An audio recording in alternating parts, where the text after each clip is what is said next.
It's playoff time for the first time in franchise history.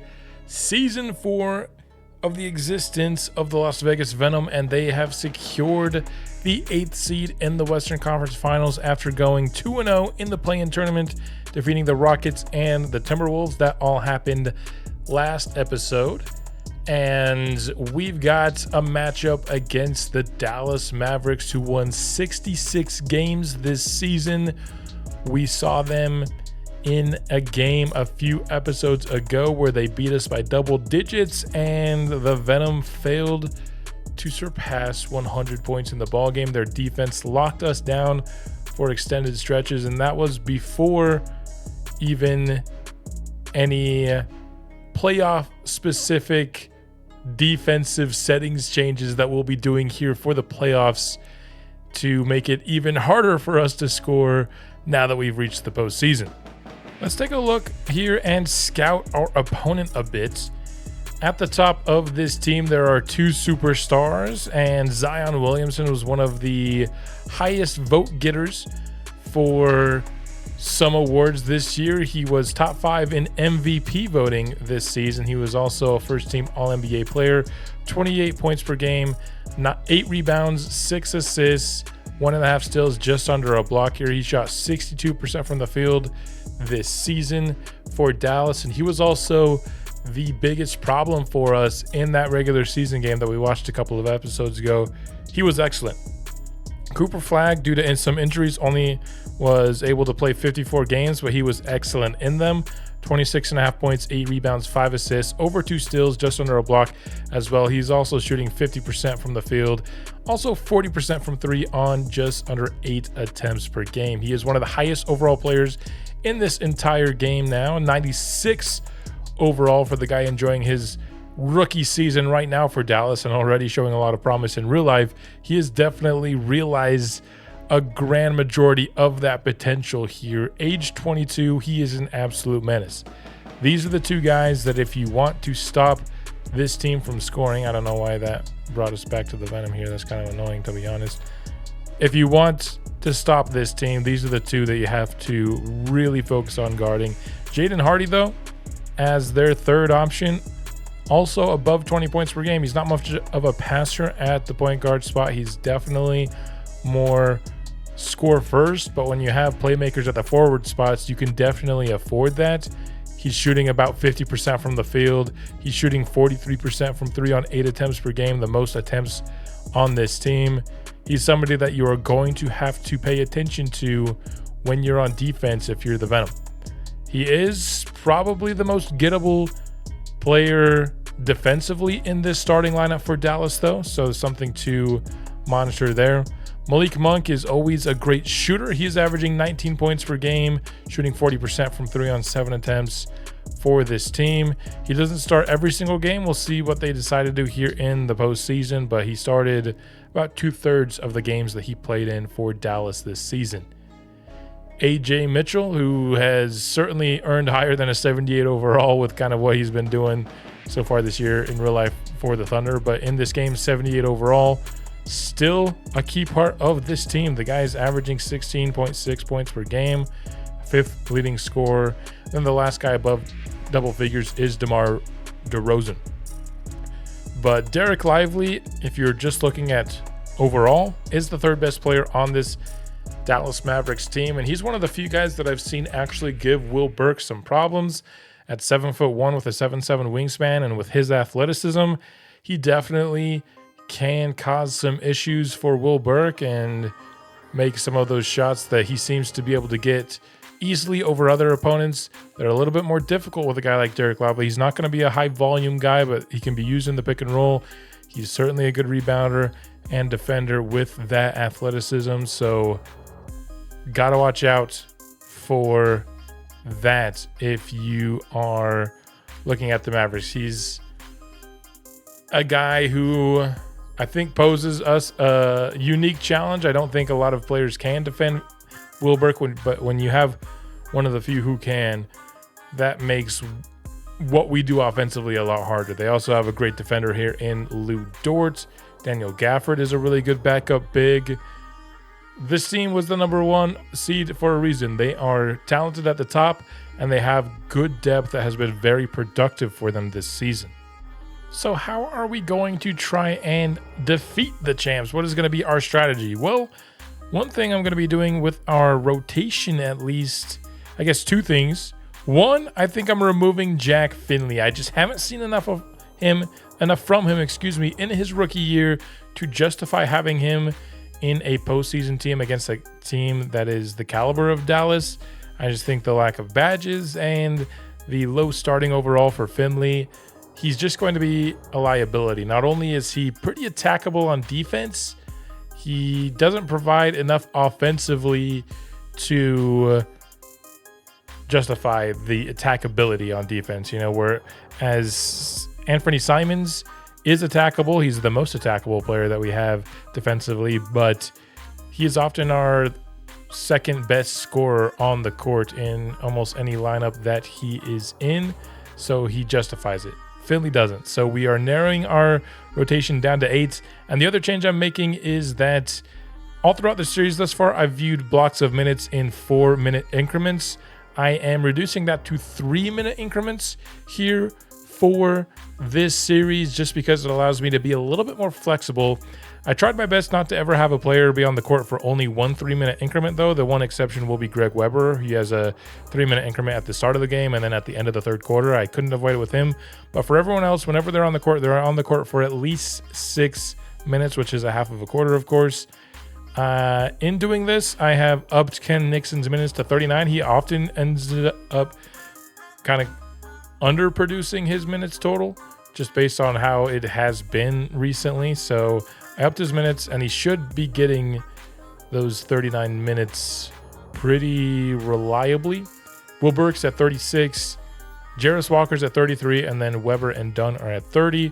We have 27 minutes for Simons, 24 minutes for Paris Webb, and 21 minutes for Williams, who will get some time at the 4. He hasn't done a ton of that in his Venom career, but he's going to have to. That's just how the rotations pan out when you narrow your rotation down to an 8-man rotation. So here's what we've got as our starting rotation. Of course, as needed, if there are certain lineups that aren't producing in certain stretches of the game or whatever, or a player needs more or fewer minutes, we will make that happen. But this is what we're going with to start. As for specific matchups, I think we're going to have Ryan Dunn guard Zion. His automatic matchup would be Jarris Walker, who you'd think would be pretty solid just with the athleticism of Jarris, but Zion really cooked us in that game. And so we're going to switch over to Ryan Dunn. We had him guard the best player for the other team in the play-in tournament, and it ended up working out pretty good for us. In terms of how we want to defend him, I think we want to make sure that we never want him to be double teamed on the perimeter here. I think we want to, let's just make sure. It's been a while since I've actually gone through this. Where's the on-ball screen?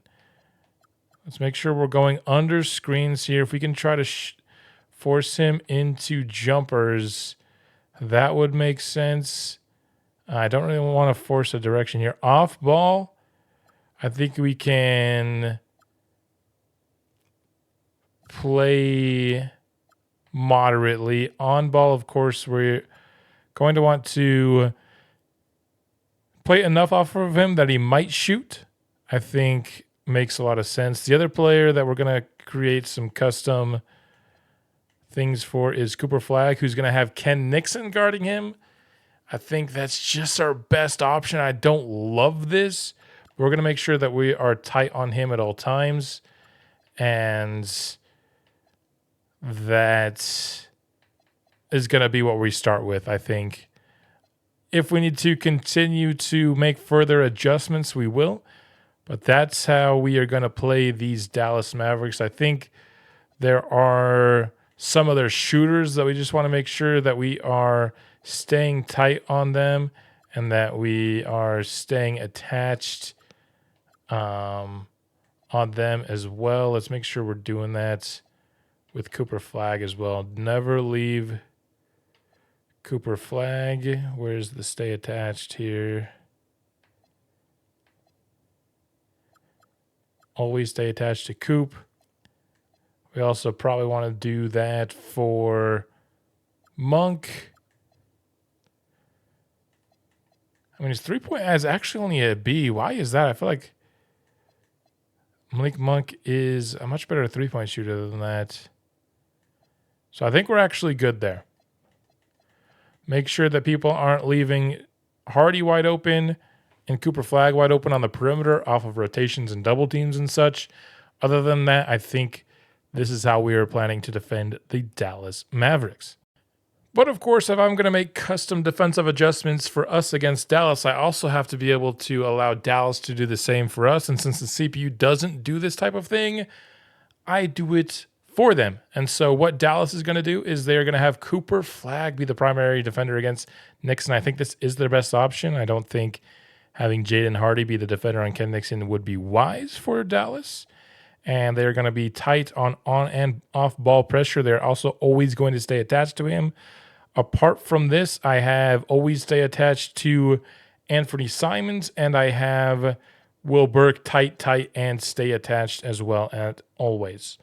I think that's probably about enough because I think either Gafford or Lively is always going to be on Burke, so I don't need to put a custom defender there.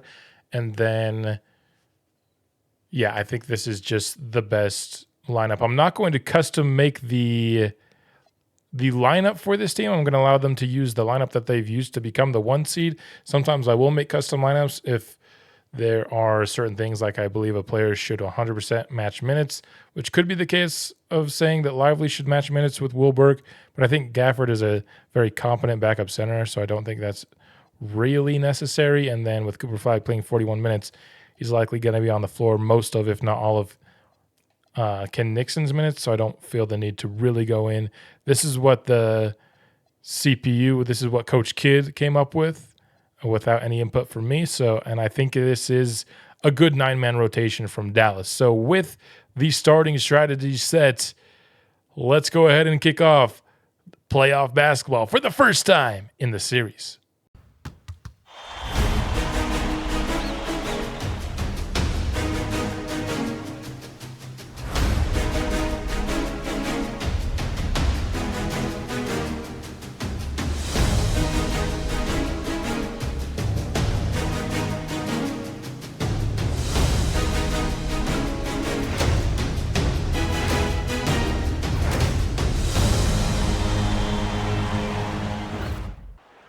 Let's get the series underway. We have Jason Kidd accepting his Coach of the Year award here ahead of Game 1. If you are unfamiliar with how I present the playoffs, it's been tricky for me in the past to find the right balance between giving playoff games their proper importance while also moving the series forward at an acceptable pace. What we're going to go through to start this series, the idea I have is for games 1 through 5, they will all be in one episode, and I'll watch roughly half of these games, each game. And that's what we'll be doing here today. And then if a series goes into 6 or 7 games, that will be its own episode. And I'll watch those games in entirety because games 6 and 7, of course, are very important. That's when the tighter series are won and lost. And this formula is flexible. We'll see how it works and if it needs tweaking going forward. But I think this is probably the best balance that we can get, is still watching every game, though not watching all 48 minutes every single game. That just takes too much time for me. But I also don't like simming entire games because the playoffs are really important, and I think it's the best time to learn about your team is during the postseason. Will Burke in the post. He is off to a very hot start for the squad. Williamson guarded by Dunn. He has to find a man with the shot clock winding down. Hardy drills the 3-point shot. Burke matched up against Lively. Shot clock winding down for him as well. Now needs to come up with something. Puts up a difficult shot. But he's hit his first 4 attempts. He's the only man to score for us. Usually you see a heavy dose of Ken Nixon at the start of these games, but with Cooper Flagg guarding him, we've had to go to Will Burkemore instead, and his hot streak continues. All 10 Vegas points here in the first 3.5 minutes, courtesy of Will Burke, as Cooper Flagg drills a 3. Nixon puts up his first basket of the game, a catch and shoot 3 from the top of the key. Burke finds the open man. Anthony Simons can't convert. Hardy, pretty much the same spot he drilled his first basket. He gets it to go again. It's been all 3-pointers for the Dallas Mavericks so far. 2 good looks at 3. Neither of them go down, but a couple of offensive rebounds emphasized with the Will Burke slam. Flagg missed on his 3-point attempts, but the Mavericks get a second chance, and Jaden Hardy, 9 of the 12 Dallas points, all from catch-and-shoot triples, as Burke earns himself a free throw trip.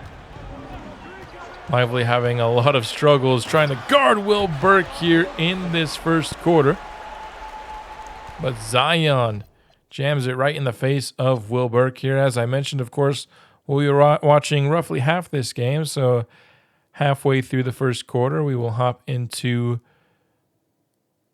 Simcast here, and we'll hop back in roughly halfway into the second quarter here. And we've got ourselves a tie ball game, 53-52. Zion, the top scorer for the Mavericks. Of course, we saw those 9 Hardy points. Gafford has come off the bench and scored 9 points. Simons has put up 13 for us so far. Nixon 11, and of course Will Burke, after that crazy hot start, is up to 16 points. Weber trying to set up Burke on the inside. Can he keep his hot game going with the left hand, able to get around Will Lively for the basket? Dort, top of the key, catches and fires one up and in to tie us up at 55 apiece. On the wing, it's Monk. Feed inside into the post. Help defense Cubs. At least Lou Dort open again from the exact same spot. Weber. Pick and roll. Good look from just beyond the free throw line, but he can't convert it. Now he's trying to go at Lou Dort. I think that's a matchup the Mavs will take. And inside, Will Burke, making the most of the second chance opportunity. Getting an and one. Achua inside on the pick and roll, able to just get around Jarris Walker there. Pick and roll again this time. Cooper Flagg's going to pull up from 3. Just squared up at the last moment. Able to convert. Nixon, isolation. Underhanded pass out to Ryan Dunn. Too strong on that attempt. Nixon going at Cooper Flagg again. Tough defender to score on. And the step back mid-range shot, usually so automatic for him. Stolen by Ryan Dunn. Going the other way is Vegas. Dunn trying to attack Cooper Flagg. Finds the open man. It's Greg Weber from deep. Getting some solid looks here. Just can't really do much with them. What a play from behind. Will Burke able to get a piece of that dunk, and Ryan Dunn cannot convert in transition. It's a 5-point Mavericks lead. The pass inside for Derek Lively extends it to 7. Final seconds here of the first half. Ryan Dunn, good look at 3, but too strong again, and just the inability to drill some jump shots gives Dallas a bit of a cushion here heading into the halftime break. Lou Dort, 4 of 5 from the 3-point line, is the leading scorer for Dallas. Williamson and Flagg also in double figures. Our best player in the first half was Will Burke, putting up 21 points, 8 rebounds, and an assist. Simons, our second leading scorer, still in this one. And, of course, 3 players in double figures for us. Into the third now. Will Burke trying to back down. Lively. It's blocked, but an opportunistic cut from Weber put him in the exact right place to get an easy layup, as Nixon uses a Wilberg screen to get some space on the jumper. Flag going at Nixon, and it's blocked away. Ken Nixon playing great defense on one of the best players in the league. This time trying to back him down. Didn't really create much space, but he did create an angle for the layup. Williamson will get the double. He spins around on Nixon. Good job defeating the double team there by Zion. Nixon, tough look with the left hand, but gets it to go. Webb has two Mavericks on him and doesn't see the open man in Jarris Walker, so it's stolen away by Dallas. Luckily for the Venom, Cooper Flag can't hit the open corner three, but a terrible pass by Anthony Simons gives the Mavericks the ball right back inside. Almost stolen away, but Derek Lively lays it up and in. Isolation now from the elbow. Zion going right at Jarris Walker. Denied by Jarris. From the corner, Jalen Williams goes inside to Anthony Simons. Not really a great look there for Simons. This time, Zion attacking downhill right at Jarris Walker. Not settling for anything outside the restricted area this time. The Euro step dunk works to perfection. Harris Webb receives a good handoff from Anthony Simons there. And that's going to bring us to the halfway point of the third quarter. So back into the Simcast we go, and we'll go until about halfway through the fourth. Should still be a pretty close game based on how things are rolling here. Dallas building up a little bit of a lead, but we're keeping it close. We've got a 5-point game, 6:05. Let's see how this one closes out. Zion able to get by Ryan Dunn to the basket. Nixon, catch and shoot. Good look from the top of the key. Makes it 103-99 in favor of the Dallas Mavericks. Rattling home another mid-range jumper is Nixon here, and he's bringing us right back into this game. This time the pick and roll. Great find by Nixon. He's playing well here in the fourth, and we've got a tied ball game all of a sudden. Zion, though, too powerful for Ryan Dunn at the basket.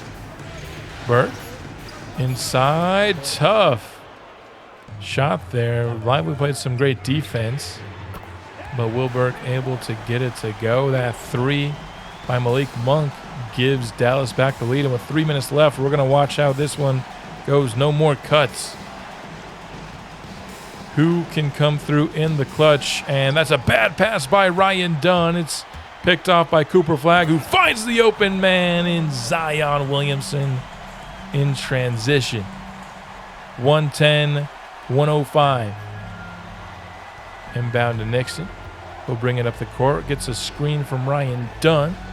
Spinning and finishing off glass. Great shot from Nixon. He has been money for Vegas. They should really be going through him at the end of this game. And wide open on the roll was Derek Lively, so the Mavericks answered back. Need to get some key stops here. Nixon isolating. He's forced to pick up the ball. Good defense that time by Cooper Flag. The rookie gets it to go. Greg Weber. Not the prettiest of shots, but style points don't really matter in crunch time. It's all about the results. Zion double comes. Good double from Wilberg. And good rotation by Vegas. Makes it a tough shot, but Malik Monk drills it anyway. A good defensive possession, but again, it's all about the results here in the final couple of minutes.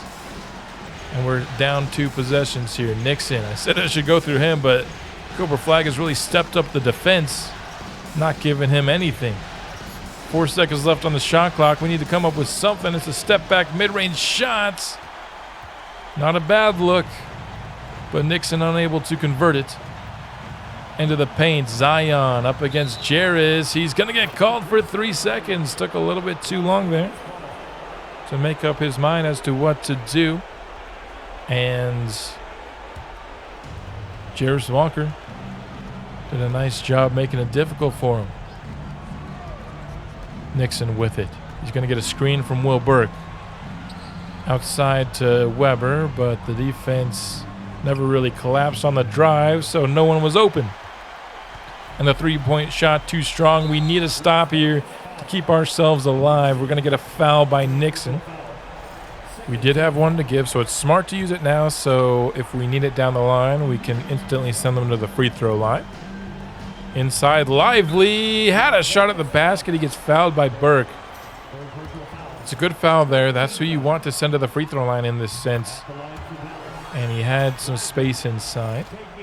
He does hit the first, though, and goes 2 for 2. Dallas leads by 8. I'm not sure if we're going to be able to come back from this one. We'll use one of our 2 remaining timeouts here. Hopefully we don't use both. I know 2K's really struggled with that in the past. That's a good look from the corner, but no good from Nixon.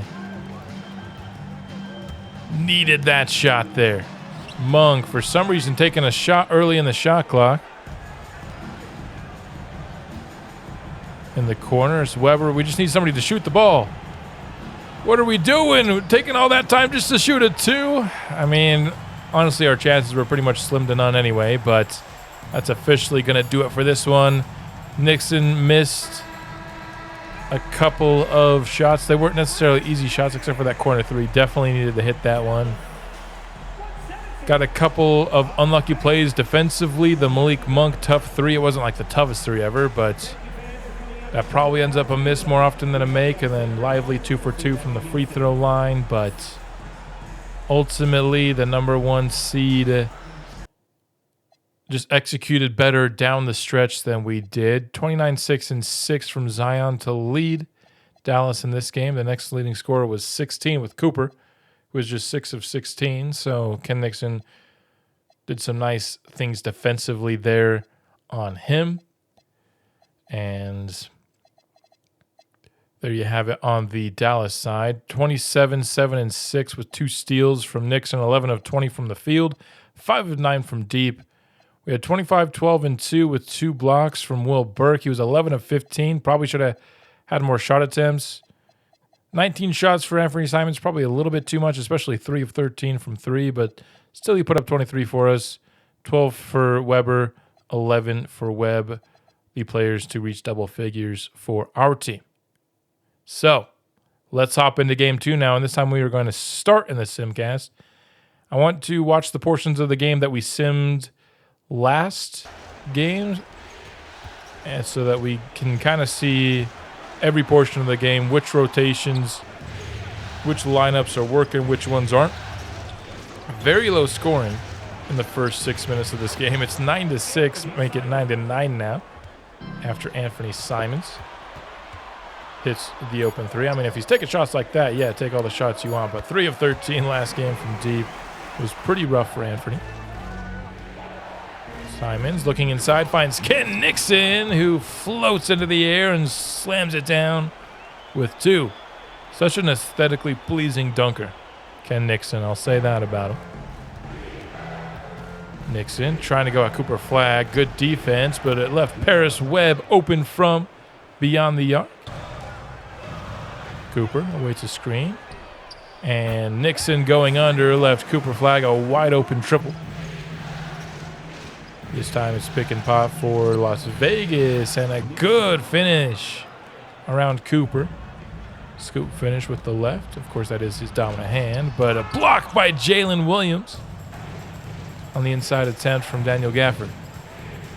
Done looping and finishing inside.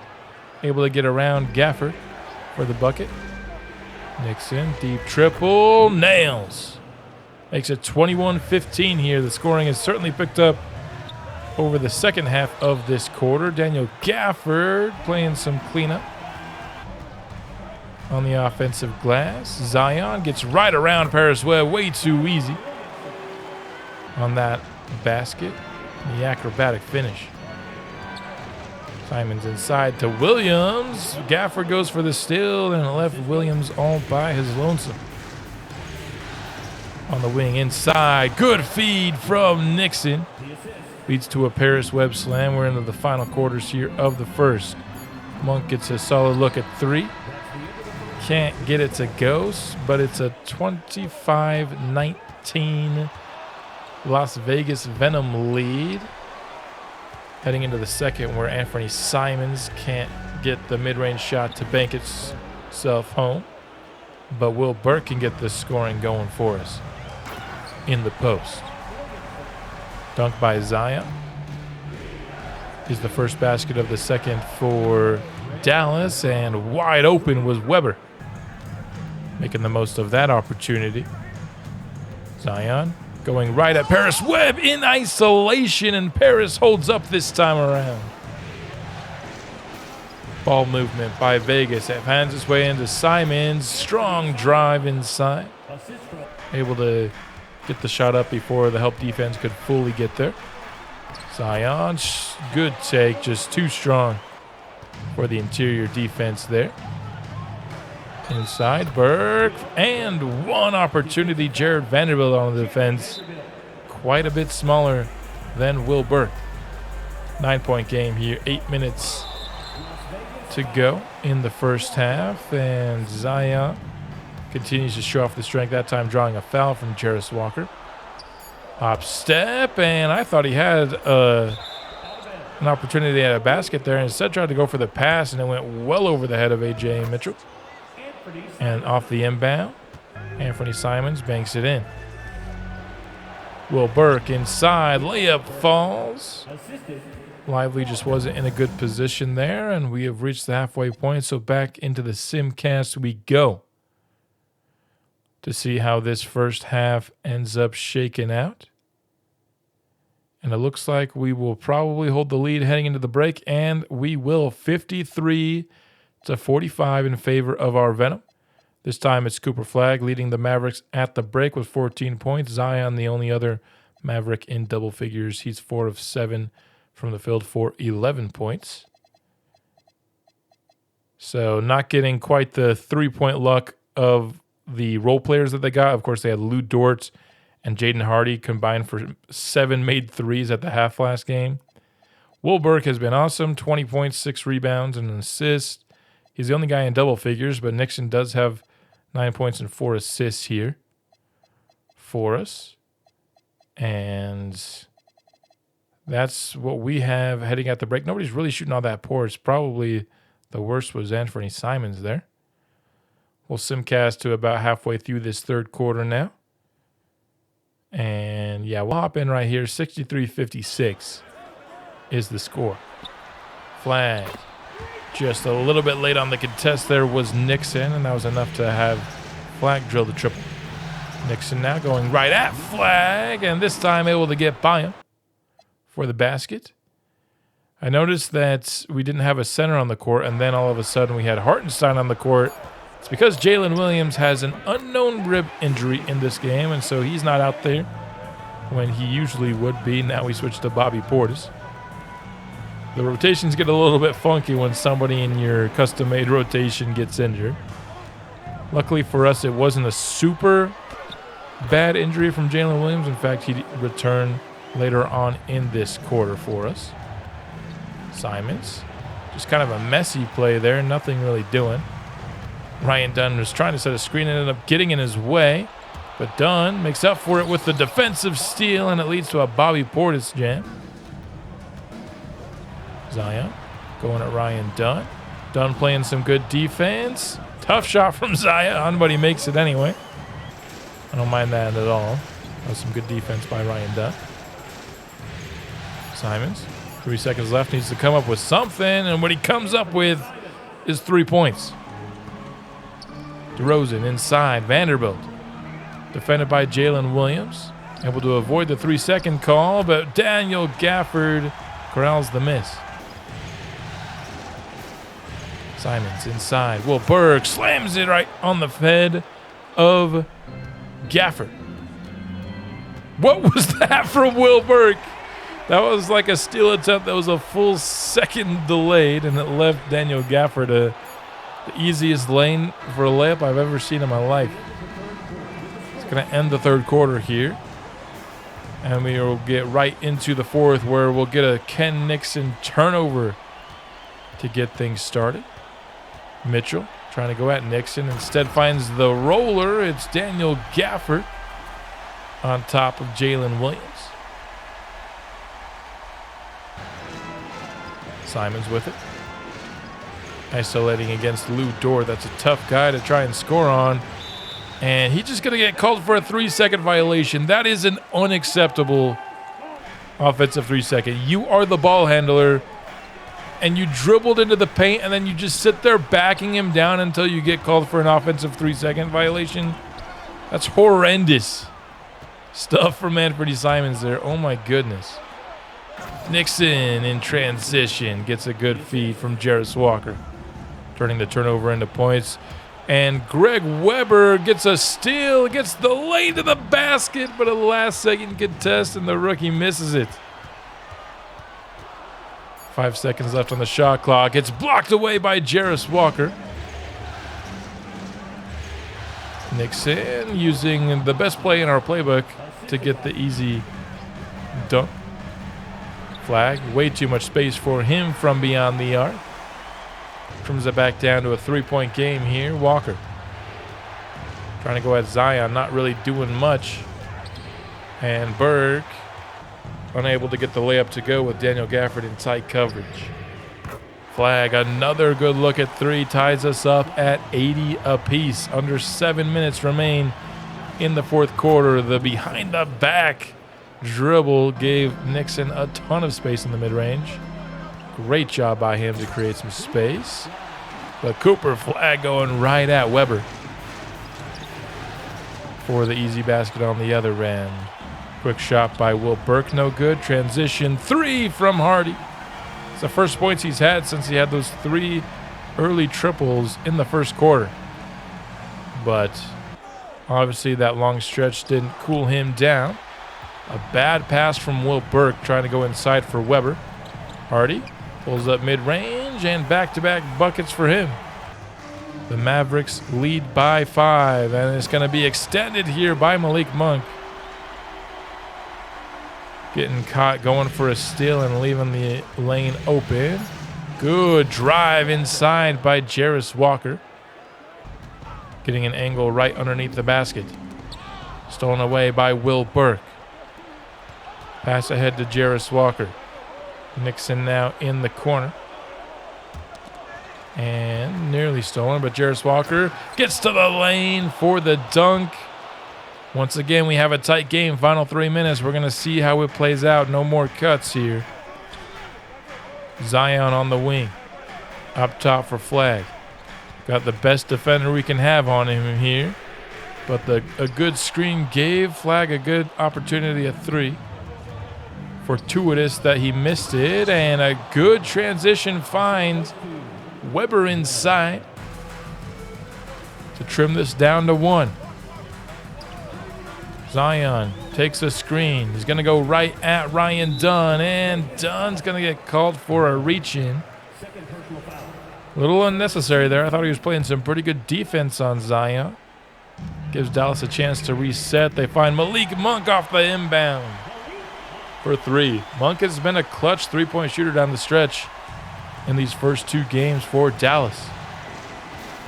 Nixon, he's just going to go right at flag. But instead of taking the shot, he'll keep the play going. Weber just not really doing anything here with the possession, and you can't be wasting possessions like that.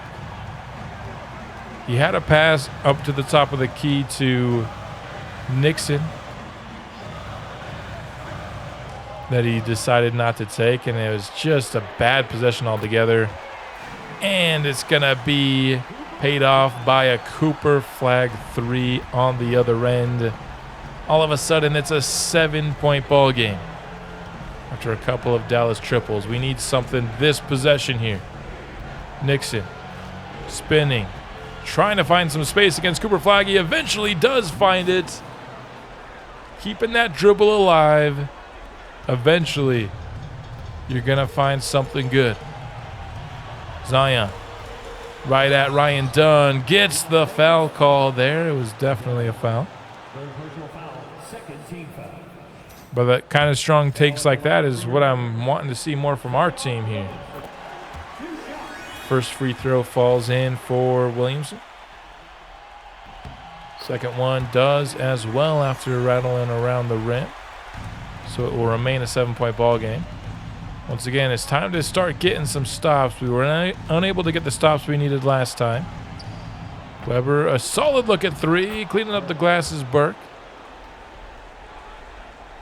48 seconds left in this one. 5 points the difference. It's been a defensive battle, and we will intentionally foul Zion, trying to get him to take some free throws. We do get a miss. That's a clutch miss. Second one almost misses as well, but he does split them. Still just a 2-possession game, though. We have 1 timeout remaining. Need a 3-point shot here. Last time we got a good attempt from Nixon in the corner. Looks like we maybe ran the same play again. He wasn't open this time, though. Weber takes a mid-range shot. It doesn't go. Pass ahead to waste some clock. And they get it to Lively, and that's when we decide to foul. Dunn almost about to foul out here, although at this point in the game I don't think it would really hurt us. Lively. Is he going to be clutch again? No, he does split them. We're getting the missed free throws we need. We're just not executing offensively here.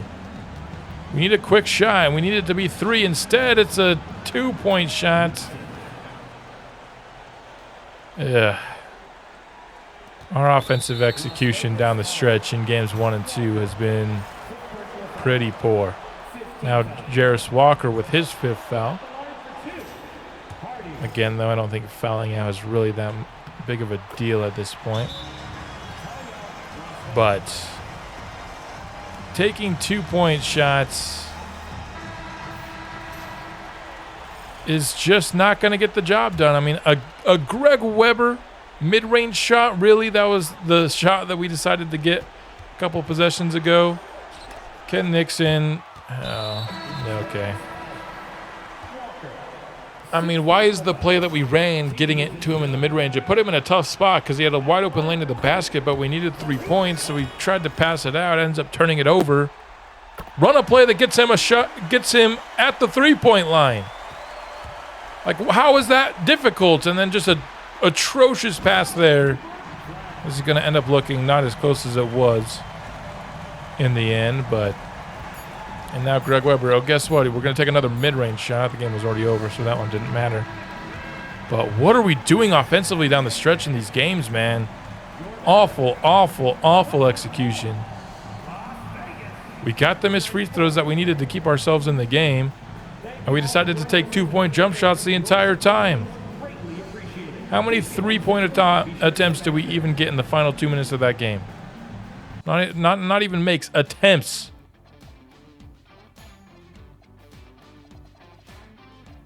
$33 points for Cooper Flagg, although he did have 0 assists and 5 turnovers. 21, 5, and 4 from Zion, although he had 3 turnovers with those 4 assists. Did a good job pressuring them, although our top 2 guys also each didn't do a great job with turnovers in this game. 24 from Burke, 23 from Nixon, but 4 assists, 4 turnovers from your point guard's not good enough. Our leading assist man was Anthony Simons, but man, that execution... This could easily be 1-1 or even 2-0 in our favor, but we're down 0-2 because our offense just has looked terrible down the stretch of these games. So into game 3 now, we are at home. Such a different looking aesthetic to the court here in Vegas than it was in Dallas with their gray courts. No good from Weber to start this game, and in transition, Zion gets the basket. Weber finds Burke. Long 2-point shot. Flashbacks to the end of game 2 there. Hardy inside. Williamson again in transition. Dallas finds him inside. Walker to the basket. There we go. on board for the first time in this game. Zion inside. Oh my goodness. Zion, a man on a mission to start this game. The double pump reverse from the baseline. Inside, almost blocked by Will Burke. Looked like an easy basket, but made Lively try and earn it from the free throw line instead. Malik Monk proving to be a reliable three-point threat in this series for the Mavericks. Walker finds a wide open man in the corner. Ryan Dunn, we need that to go down. Our offense has really struggled at the start of this game, but great defense from Dunn shutting down Zion on that attempt. Off the inbound. What is Ken Nixon doing? You gotta why was Cooper Flagg so open off that inbound? That was crazy. Just no one defended him in the corner. Speaking of, got another easy corner three. Pretty sure I have stay attached on always for Cooper Flagg, but that is not happening. Zion going right at Ryan Dunn. I mean, Ryan Dunn's our best defender. We could try to put Jarris Walker on him, but Zion with a full head of steam. I don't think anybody on our team is stopping him. I don't know how many people in the league are stopping him. That's a tough shot from Anthony, but and when you have 6 points halfway through the first quarter, you'll take whatever kind of points you can get. That's a steal, breakaway dunk from Simons. He scored half of the points we got so far in this quarter. And the lay-in by Cooper Flagg is going to take us into the Simcast. So we'll finish out the first quarter there. And Dallas already has built a 16-point lead after just one quarter. Let's see if we can try and trim into that here in the first half of the second quarter. As you can see, we are having Jalen Williams play through his minor injury here. Felt like Jalen Williams with a little bit of an injury was still probably better than Irv Henderson, who would have been our alternative as backup center in this series. But so far, I don't think it really matters who's playing backup center in this game, as Dallas has just really been in control from the get-go. Our offense can't do anything. This is a good defensive Dallas team, no doubt about it, but to be stopped to this extent is pretty porous. We are now down 21 points. We've yet to cross 25 points on the game, and finally we do so courtesy of Anthony Simons, one of the few guys that's actually able to score for us in this half. Burke hands it off to Jarris. Back to Burke. Just somebody take the shots. Why are they just passing the ball around inside? They allowed the defense to get back in position. They're a little bit more decisive inside. Flagg from three. Gets it to go, and we have not cut into this lead at all in the second quarter. In fact, it's even grown by a couple of points in that 6-minute span here. We just don't have any offensive rhythm at all. We are going to not even reach 40 points at the half. Anthony Simons is by far our best offensive player. He has 18 points. Jarris Walker, but neither Will Burke or Ken Nixon have made more than one field goal. They're a combined 2 of 12 at the half. One of the biggest problems with our team, I guess you could say, is the over-reliance on our top scorers. And so when your two best scorers are 2 of 12, you're going to get halves like that. 38 points is all we got. We're down 24. I don't really know if there's much hope for us at all in this ball game, especially with Zion doing things like that. My goodness, Zion. Over 2 Venom defenders. But let's see if we can build some momentum. I know when this team is firing on all cylinders, we can overcome a 20-point deficit. That's for sure. The problem is we're not even firing on one cylinder, let alone all of them, in this game. Weber, great look for the rookie in the corner. Gets it to go. He's been our second best scorer, I think, in this game. It's been him and Walker, one of those two. Burke Inside, that's a good attempt. Going right at Derek Lively.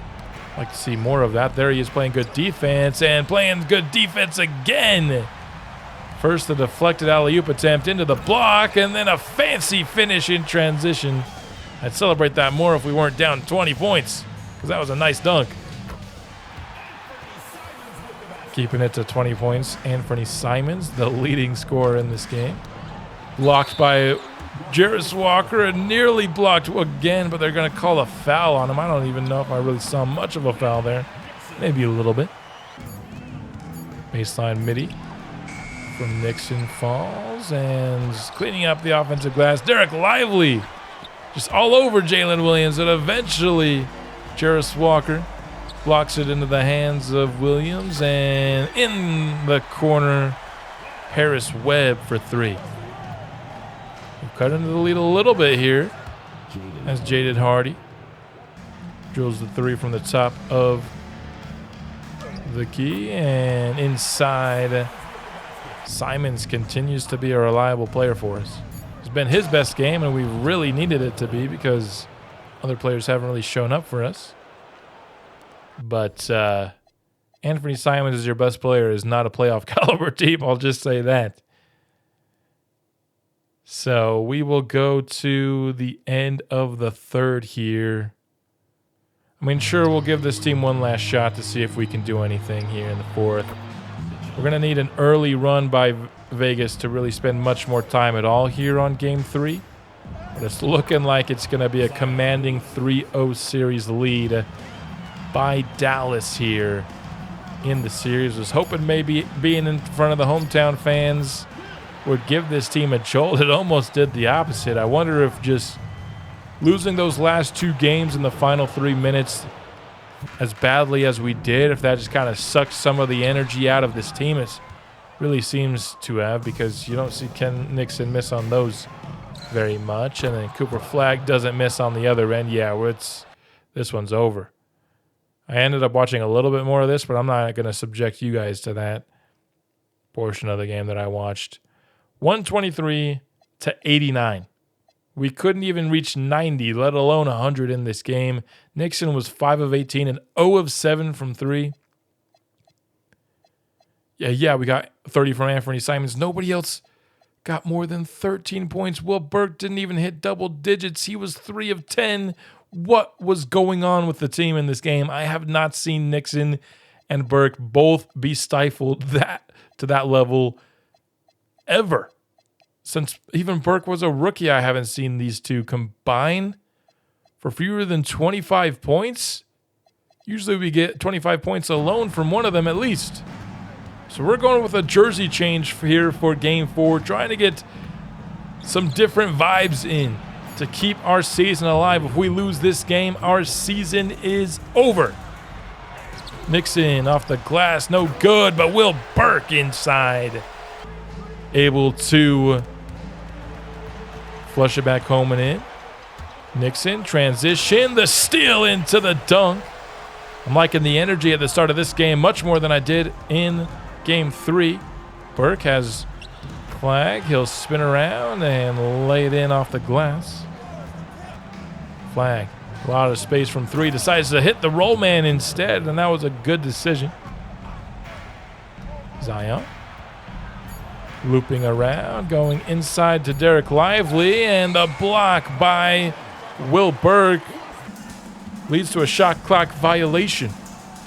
Weber, just a telegraph pass back to Ken Nixon, and in a tough spot, he fouls Cooper, but still allows him to score. That's not what you want there. Either allow him to score or foul him, but you can't do both. Nixon makes up for it, though, with a three-point shot, which he was 0 of 7 from in Game 3. Monk from 3 continues to be a good shooter here for the Mavs.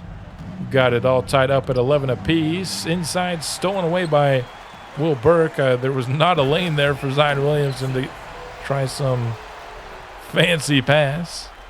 And wide open down the court was Nixon for the slam. Simons, pick and pop with Will Burke. Gets him to the rim for the easy lay-in. Inside to Will Burke. with a powerful slam. Assist goes to Frozone Nixon. Shot clock winding down, and Zion just continues to show how unstoppable he is when he has some momentum going towards the basket. You're just not slowing him down. It's a tough shot from Nixon, almost like a free throw range floater kind of deal, but he hit it. We'll take it. Transition. Paris Webb inside. We've got ourselves a nice little 8-point lead here. It's been the defense that's played really well here in the quarter. We actually got to 25 points. Not been a guarantee to get to 25 points in a quarter at all in this series. Getting around Paris Webb was Jared Vanderbilt. Down to 30 seconds left here in the quarter. Simons all alone from the elbow. 10 seconds left. Paris Webb nearly got the and one in transition. He'd only hit one of his free throws here, but Lou Dort takes the shot to end the first quarter.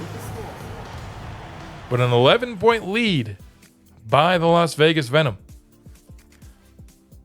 After one so much better than what we were a game ago, actually giving our fans something to cheer for here after one quarter.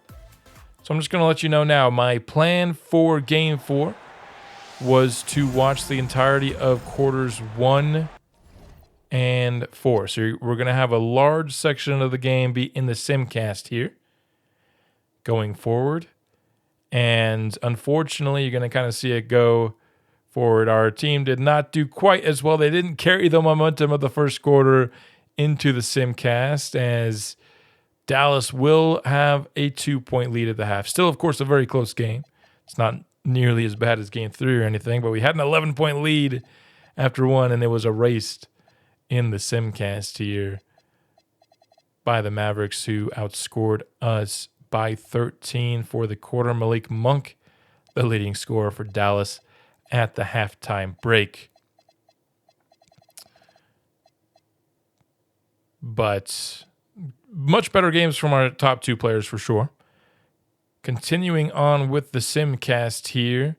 Again, the plan was the full first and fourth quarters for this game, and I probably should have changed the plan based on what was happening here, but this team totally lost this game in the simcast. From leading by 11 to trailing by 2 to trailing by 19 heading into the fourth quarter of this game. I guess there's still half a second left in the third, and for some reason Ben Simmons is at the line. And in fact, I'll tell you why. It's because Paris Webb got a little shaken up in this game. So again, totally just messes with our rotation here. But down by 17 heading into the fourth quarter. Ugh, that is rough. We just, I think it was games 1 and 2. We just ran out of gas. I did end up watching a lot of the fourth quarter to see if we could make a comeback, but just didn't happen. Our season is officially over. A 26-point defeat. The last two games were not even close. Just those two games, 1 and 2, those losses just took the wind out of our sails. Ultimately, we were able to show up for one quarter of this game at the very least. Got 31 points from Will Burke here, who led us. Cooper Flagg, 28 points to lead the Mavericks in this game. But it was a result I ultimately saw coming. I thought maybe we'd steal a game of this series, but in the end, we will be swept by the Dallas Mavericks. And with that, our playoff lives ended about as soon as they came to life. Swept by the Mavericks. We are one of 3 teams that have been swept in the first round, including the Knicks and the Clippers. Apart from that, there are 4 series that are currently tied 2-2, and then the Hawks have a 3-1 lead over Chicago. We'll check back in on the progress of the playoffs later, but I want to take some time here to talk about the performance we just saw here in this series. One of the things I like most about the playoffs is it gives us an extended view against one opponent, and that allows us to get more data in terms of where we're truly weak as a team and where some individuals in particular can show that they are or are not playoff performers. So let's go ahead and hop into the stats here. Our leading scorer in this postseason run, this short 4-game postseason run, was Will Burke, 22.3 points per game. That low game 3 output, I think, lowered his average a bit. Ken Nixon at 21.7 and Anthony Simons at 20. So we had 3 guys really close up here at the top between 22.3 and 20.2. And then there was a big drop off. 3 players, each averaging 9 points per game. And I think that's one of the weaknesses that has continued to bear itself in this series. I do think there was enough of a gap between the quality of opponents that you don't want to make too many large decisions based on this alone. I mean, the Mavericks are the best team in the NBA this year, and we were the 10th seed in the West. Getting swept, or maybe a gentleman's sweep, was probably the expectation in this series. So do I think we failed expectations this series? Not quite, but I think this has been something that's been true throughout really the entirety of this series, not just this postseason run. It's been very top heavy on this team in scoring, really, for the whole series. Anthony Simons, year 1, when it was just him and we hadn't drafted anybody yet, he averaged 30 points a game. Then we drafted Nixon, and these 2 were doing all the scoring. Then we drafted Burke, and these 3 have been doing all the scoring ever since. Now, progression from a guy like Greg Weber could take some of that pressure off for sure, but I think Jarris Walker, he has good games sometimes. Like, he'll have games where he goes off for 20, and he'll have games where he scores 5. And so it's kind of one of those where it's nice if you get a good scoring output from him, but you can't really depend on it. He's more of somebody that you just hope can hit the open 3. He didn't really do that in this series. He shot 23% on his 3.3 attempts per game in this postseason, but he was really efficient this season. So I'm not going to again, I don't think this is the kind of series, this Dallas series, that you take a ton of super large conclusions out of, when he was 56% from the field and 43% from 3 this year for us. Paris Webb, he shot 50% from the field for us in this series, and he also shot 54% from deep. I think Paris Webb showed that he can at least provide some solid off-the-bench production for the squad. Greg Weber, I think, is just a rookie. He shot 40% and 28% from 3. We just really need that development. We need him to get some badges, and I'm really more interested to see kind of what he does next year. Ryan Dunn, he struggled quite a bit scoring-wise. Now, I will say he's the guy that we gave the toughest assignment guarding Cooper Flagg, and I thought he did a pretty decent job of it for the most part. He just could not make a 3 in the postseason. And that is a struggle of his for sure. He also didn't make any of his free throws. He didn't really shoot all that many, though. He shot, 3 free throws, and it was 0 for 3. So, but he's a bad free throw shooter. Still, though, I mean, losing Ryan Dunn, I've defended Ryan Dunn at times, and I do think his offensive struggles are going to be highlighted more in the postseason, I think, than they are even in the regular season, where he's a low-volume player, but still, okay efficiency, not good. Those can become exacerbated in the playoffs, emphasized, and I just think he's still the number one guy that we were putting on the opposing team's best player. So if you trade him away, which is going to be a topic I'll discuss here in a minute, of kind of what we want to do in the offseason. If we do trade him away, we're losing the guy who's our best defender that we put on the opposing team's best player in the playoffs. Jalen Williams, I thought, was pretty fine. Honestly, I didn't think he was really much of a problem at all for us, and didn't make a 3 in this series, which doesn't feel right to me. He only shot 2 attempts per game, so pretty quiet stuff from him, but I didn't notice him in a bad way. 1.7 blocks is pretty good. I don't know why these guys played. after that. So that was what we got here from the squad. The worst shooters were Anthony Simons at 43%, Greg Weber at 40%, Ryan Dunn at 32%. Those are all the guys that were under 45% from the field. In terms of shooting threes, we just weren't a good shooting team at all. The second best three-point shooter on this series was Will Burke at 33%. I mean, we only got 27% from three from Ken Nixon. We only got 23%, 24% we'll give him from Anthony Simons on 9.5 attempts per game. Anthony's a player that I really don't know what to do with, because our problem, even in this series, there were certain times when we were watching where we would outperform the Mavericks for the 6-minute period that we would watch, or the 12-minute period that we would watch, but we wouldn't do great in sim, and that's kind of been a theme for us. I feel like we've been doing good in spotlight videos in the regular season, but then we sim and we don't do as well. I'm really worried about what this team would sim like losing Anthony Simons. He's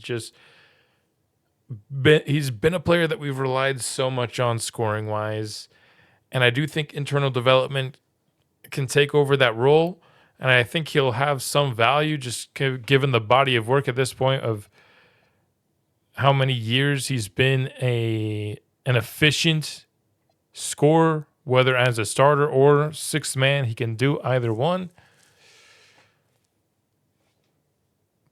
Do we trust Jack Finley, pretty much, who we didn't even really give minutes to in this series, to make the development into the Anthony Simons role? Or do we stick with Anthony Simons long term and trade away Jack Finley?